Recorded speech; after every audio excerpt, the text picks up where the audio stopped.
going on, guys? Today I want to talk about something that really means a lot to me. I want to talk about the current state of the internet and how really it's impacting our life from the basic level of just relationships. All right.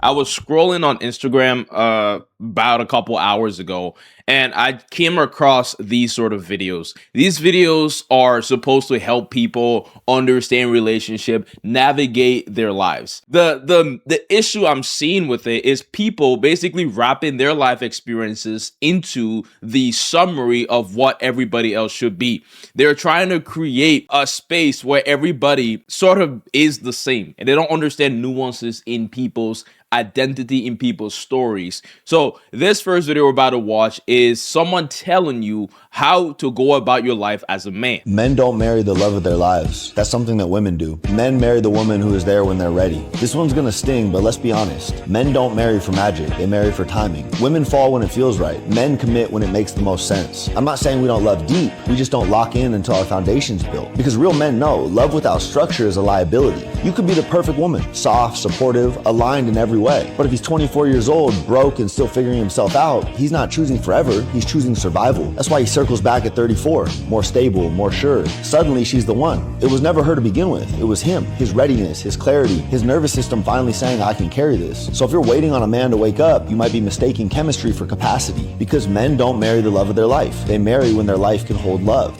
See, it's a message that seems very easy to push down people's throat.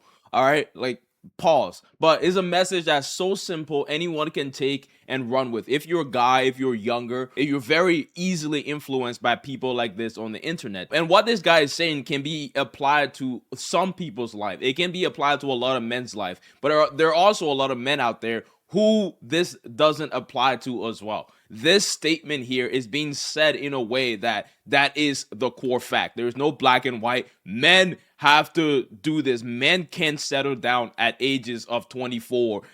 Men can settle down when they're young because it doesn't make sense.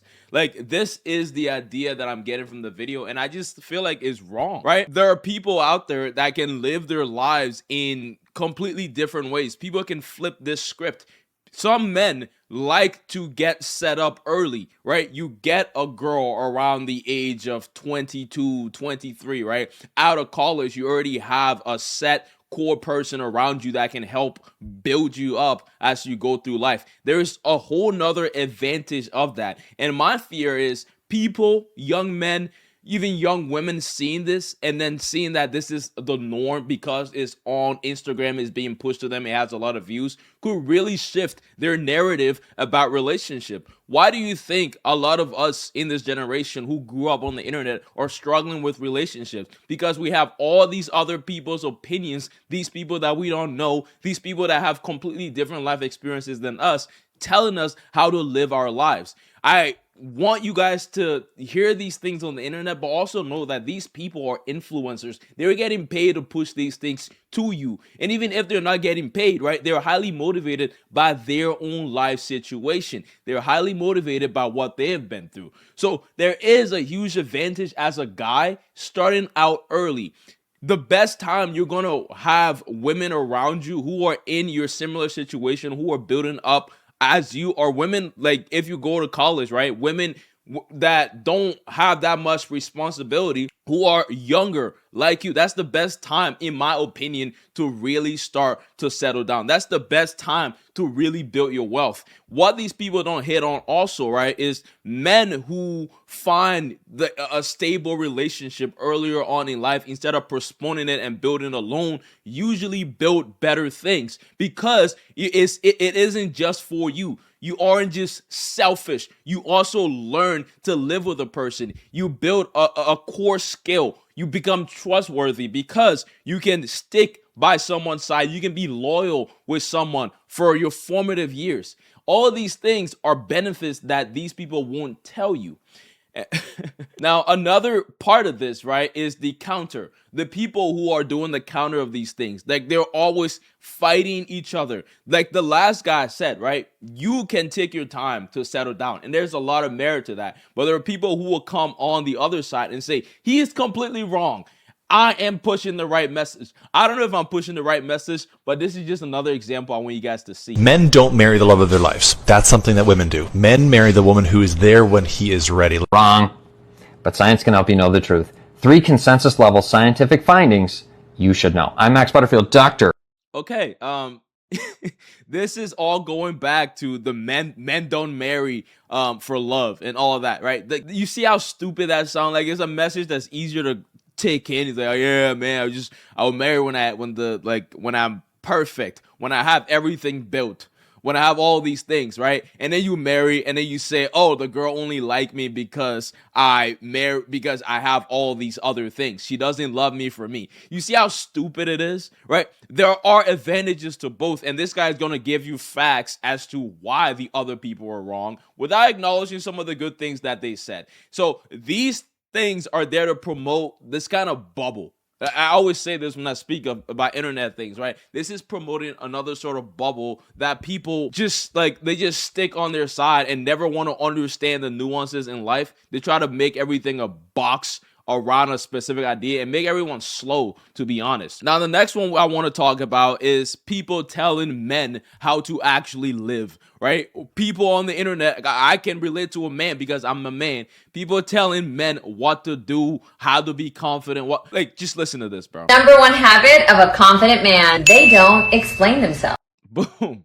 Okay. And obviously there are good sides to that and there are bad sides to that. But to just see the influx of these kinds of content where people are telling a whole gender what it is to be confident. Bro, your confidence is all up to you as the person. It doesn't matter what Jim thinks. It doesn't matter what Joe thinks, Brian, Levi. It don't matter. All that matters about confidence is that you think you're confident. You feel confident. I don't know how you do it, but that's the part of life that we got to figure out. You got to learn who you are. You got to figure out what you do for yourself. What makes you tick. It's about figuring out yourself instead of letting people tell you what you should be doing and what you should be it does kind of seem hypocritical in a way. I'm telling you guys what to think, but I think what I'm saying is for you to more so rely on what you think to make your decisions instead of relying on these dumbasses on the internet. What ethos do these people have, bro? You have a guy say he's a doctor. Just because you're a doctor don't mean you have a degree on me, but you're not a doctor on me in my experiences. Hell no. So we gotta stop all of these things. It actually gets worse, guys, because when we get to the relationship part of Instagram, this is what we see. We see people literally telling married couples how their dynamic should be. Instead of encouraging them to figure out their dynamic, they're telling them who's wrong, who's right. This is leading to a lot of fucking shitty relationships and people getting divorced. Not tonight. I'm so tired. Can I be honest? I feel like I've gotten rejected a lot lately. I get it. But to be honest, it's hard for me to want intimacy when I don't feel connected to you. I'm confused. Our daughter was off school, so we had all this time together as a family. We had dinners, we went to the playgrounds, we even went to stores together. How could we not be connected? Because just being around each other doesn't mean I feel connected. Women, especially the longer they've been married, fall into what's called a responsive desire type. Okay, so some context on that video is about simulating a situation where a woman is rejecting her husband. And obviously that's fucking corrosive to a relationship and a partnership. And this lady entire thing is to give that a name and then call it, once you give it a name, you make it an excuse. Obviously there are a lot of reasons for a woman to reject her husband, and there's a lot of reasons for a man to speak about not being rejected. You don't want to reject your partner, man or woman, but when we start putting names on it, start making it an excuse for people like this lady is going to do right here, that's where I see the issue with. Instead of actually looking at the woman and saying that, hey, you are not taking the fucking contract that you sign up for, right? You are supposed to be there for this person. If they need something as core to your relationship foundation is sex, you shouldn't be rejecting them on it because you have some need that didn't get met. That's what communication is about. But this lady is about to tell you that is all the men's fault. This simply means that their wanting intimacy is linked to how connected they feel in the relationship. This can be confusing to many partners who relate connection to the amount of time spent together or the absence of conflict. Like, we haven't been arguing, so we should be good. But this isn't how women experience connection. Right. So this is the thing with the internet. They will keep moving the goalpost. They will keep trying to make an excuse for one side. I bet you if there was a man doing this, he'll be making an excuse for the men. And I'm not going to make an excuse for a man. If you're not treating your woman the right way, right, that is obviously a problem. But I think it's up to her to tell you that. I think it's up to her to communicate that with you. I think she's wrong if she's using sex as punishment against you, because that's a terrible partnership. And like that's simply what it is. There shouldn't be a freaking conditioned, responsive fuck.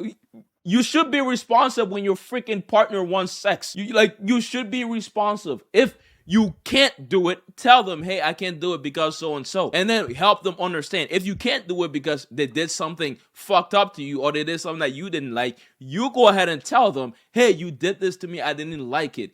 So you can fix that there and go back to having intimacy with your freaking partner. Like, you see what I'm saying, guys? This is what the internet is encouraging, because women now see this, are going to say, oh, I'm completely right for treating my husband the way I do because I have this condition or this thing called responsive intimacy or whatever the hell. That is just what I want to rant on today. What do you guys think about the entire topic? Without further ado, peace out, bye-bye, mwah.